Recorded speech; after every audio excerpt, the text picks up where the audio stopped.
Hello student, आज आपण मराठीचा लेसन ऊर्जा शक्तीचा जागर हा अभ्यासणार आहोत. त्याचे लेखक आहेत डॉक्टर रघुनाथ माशेलकर. त्यांचा जन्म 1943 झाला. आंतरराष्ट्रीय ख्यातीचे ज्येष्ठ वैज्ञानिक, ग्लोबल रिसर्च अलायन्सचे अध्यक्ष, रॉयल सोसायटी लंडनचे फेलो, वैज्ञानिक व औद्योगिक संशोधन संस्थेचे CSIR अध्यक्ष या नात्याने संस्थेच्या कार्याची व्याप्ती वाढवण्यात त्यांचे मोलाचे योगदान आहे. पद्मविभूषण या पुरस्काराने सन्मानित. त्यांची शोध नव्या भारताचा, पंचशील, नव्या युगाचे, टाइमलेस, इन्सिरेटर,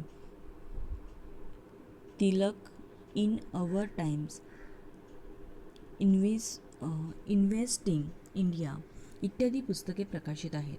भारतातील मूलभूत प्रश्न सोडवण्यासाठी बौद्धिक क्षमतेच्या आधारे ज्ञानाचे अर्थपूर्ण नियोजन करणारे डॉक्टर रघुनाथ माशेलकर आघाडीचे भारतीय शास्त्रज्ञ आहेत. प्रचंड कष्ट करणारी वृत्ती, सकारात्मकता, शिस्त, संशोधक वृत्ती, नेतृत्व गुण व प्रखर देशनिष्ठा हे त्यांच्या व्यक्तिमत्वाचे विलोभनीय पैलू आहेत. तर प्रस्तुत पाठात लेखकाने त्याच्या विद्यार्थी दशेतील आठवणी सांगितल्या आहेत. लहानपणीच पित्याचे छत्र हरपलेल्या माशेलकरांना त्यांच्या आईने अत्यंत प्रतिकूल परिस्थितीतून जिद्दीने शिक्षण घेण्यास कसे प्रवृत्त केले याचे वर्णन या पाठात आले आहे. तर पाहूयात. शाळा आणि शिक्षक असा विषय निघाला की मला माझी मुंबईतील शाळा आणि शालेय जीवनातील शिक्षकांची आठवण येते. आता इथे लेखक काय सांगतात, शाळा मतलब स्कूल आणि शिक्षक, टीचर असा जो विषय निघाला की मला म्हणजे लेखकांना जी त्यांची मुंबईतली शाळा आहे आणि त्यांच्या जो स्कूल के लाइफ में जो शिक्षक मतलब टीचर है वो सब याद आते हैं. गिरगावातील युनियन हायस्कूल आणि माझ्या शाळकरी वयात आपुलकीने संस्कार करणारे Bhave sir, Joshi sir, Shirke sir या साऱ्यांचे माझ्यावर फार मोठे ऋण आहे. पण त्याचवेळी हेही सांगितलं पाहिजे की या शाळेशी आणि या संस्कार देणाऱ्या शिक्षकांशी माझा जो संपर्क आला तो जिच्यामुळे आला ती माझी परमप्रिय आई. अभी लेखक इधर कह रहे हैं कि गिरगावातील, मुंबई में गिरगांव एक सिटी है.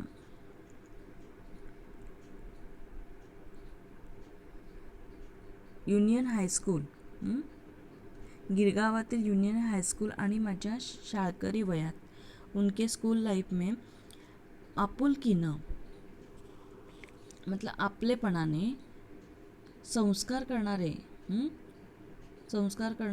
कौन से सर हैं तो Bhave sir, Joshi sir, Shirke sir या साऱ्यांचे माझ्यावर फार मोठे ऋण आहे. ऋण मतलब उपकार आहेत. पण त्याचवेळी हेही सांगितलं पाहिजे की या शाळेशी आणि या संस्कार देणाऱ्या शिक्षकांशी माझा जो संपर्क आला,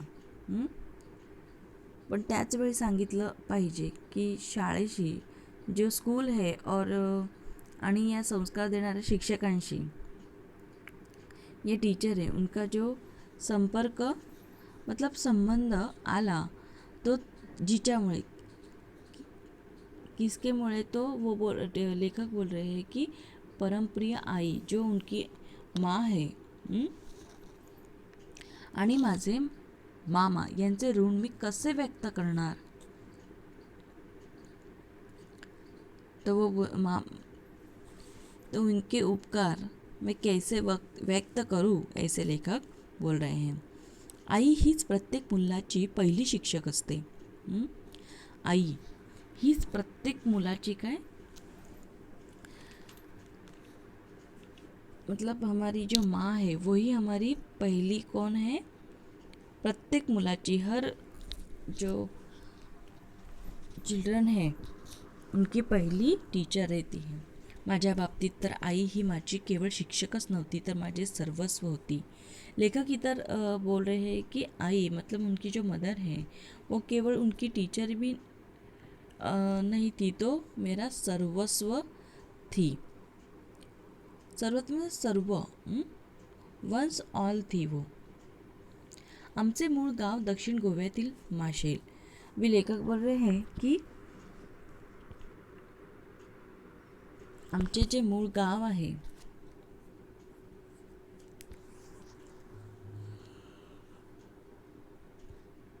आमचे मूळ गाव दक्षिण गोव्यातील माशेल। लेखक का जो गांव है वो दक्षिण गोवा है, उसमें उधर एक माशेल है, वो उधर उनका गाव है। माझे बालपण तिथेच गेले, उनका जो बचपन था वो उधर ही गया। माझे मामा ही याच गावातले, उनके जो मामा है वही याचले इस विलेज के ही थे, मतलब कौन से माशेल गाव के। तिथल्या एका मैदानावर खेळल्याच्या किंवा पिंपळकट्ट्यावर बसून निवांतपणा अनुभवल्याच्या पुसटच्या आठवणी माझ्या मनात अधूनमधून वाऱ्याच्या लहरीसारख्या येत असतात। अभी क्या है कि मामा तिथल्या एका मैदानावर उनका जो उधर का एक जो ग्राउंड है खेलने का, प्ले ग्राउंड है वहाँ का, आणि पिंपळकट्ट्यावर पिंपल कट्टा मतलब जो पिंपल का झाड़ रहता है और उसको उसमें स्टोन का जो राउंड करके उसे हम बोलेंगे platform of the strongs around fig tree. जो पिंपल का पेड़ रहता है और बाजू में रहता है ना स्टोन का राउंड करके, उसे पिंपल कट्टा कहते हैं। तर बसून निवांतपणा म्हणजे काय, शांतपणे अनुभवल्याच्या पुसटच्या आठवणी, पुसट मतलब अस्पष्ट फेंट आठवणी माझ्या मनात अधूनमधून वाऱ्याच्या लहरीसारख्या येत असतात।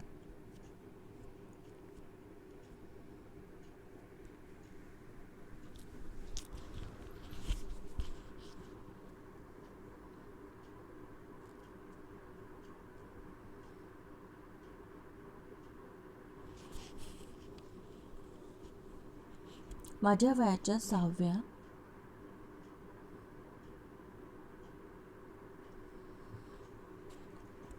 वाऱ्याच्या लहरी म्हणजे वाऱ्याची जी झुळूक आहे त्या येत असतात। माझ्या वयाच्या 6व्या वर्षी माझे वडील वारले।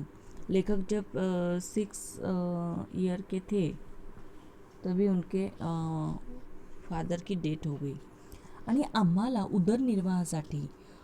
उदरनिर्वाह म्हणजे उपजीविकेसाठी आमचे माशेल हे गाव सोडावे लागले।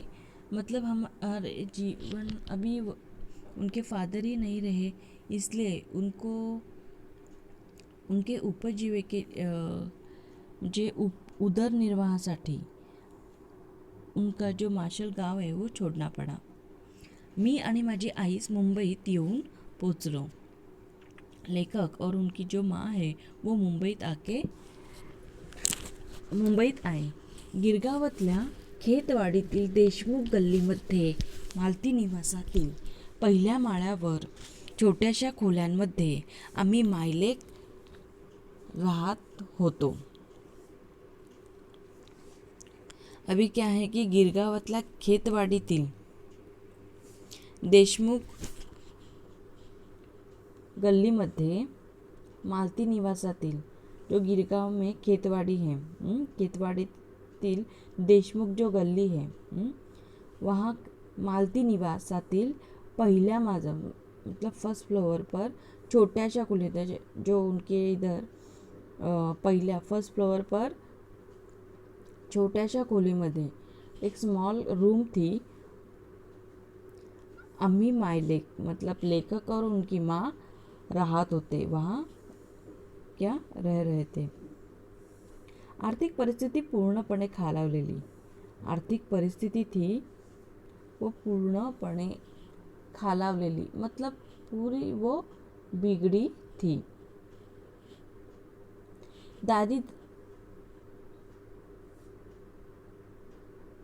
दारिद्र्याशी संघर्ष करणारी माझी अल्पशिक्षित आई आणि शिक्षणासाठी आसुसलेला पण कोणतीच फी भरणे शक्य नसल्याने शाळेत कसा जाऊ असे प्रश्नचिन्ह घेऊन वावरणारा मी, त्यावेळेचंच वातावरण हे असं होतं. दारिद्र्याशी मतलब गरिबी, पॉवर्टी से संघर्ष करणारी माझी अल्पशिक्षित मतलब उनकी जो माँ है वो कैसे, उनका एजुकेशन नहीं था और शिक्षणासाठी आसुसलेला मतलब तीव्र इच्छा, आसुसलेला मतलब तीव्र इच्छा लेखक की थी कि मुझे बहुत पढ़ाई करनी है, पण कोणतीच फी भरणे शक्य नसल्याने शाळेत कसा जाऊं. अभी क्या है कि उनको खाने पीने के ही प्रॉब्लम थे, तो वो स्कूल में जाकर फ़ी कैसे भरेंगे, ये उनको फ़ी भरने शक्य नसल्याने शाळेत कसा जाऊं, मतलब फ़ी भरने के लिए हमारे पास पैसा नहीं है तो मैं स्कूल में कैसे जाऊं, ऐसे प्रश्न चिन्ह घेऊन वावरणारा मी. मतलब उनके सामने वो क्वेश्चन मार्क आ गया कि अभी पैसे नहीं है फ़ी भरने के लिए तो स्कूल में कैसे जाऊं. त्यावेळेचं वातावरण हे असं होतं. लेखक म्हणतात की त्यावेळेचं म्हणजे तेव्हाचं जे वातावरण आहे ते असं होतं. ठीक आहे. पुढचा लेसन आहे तो आपण नंतर पाहूया. ठीक आहे. थँक्यू.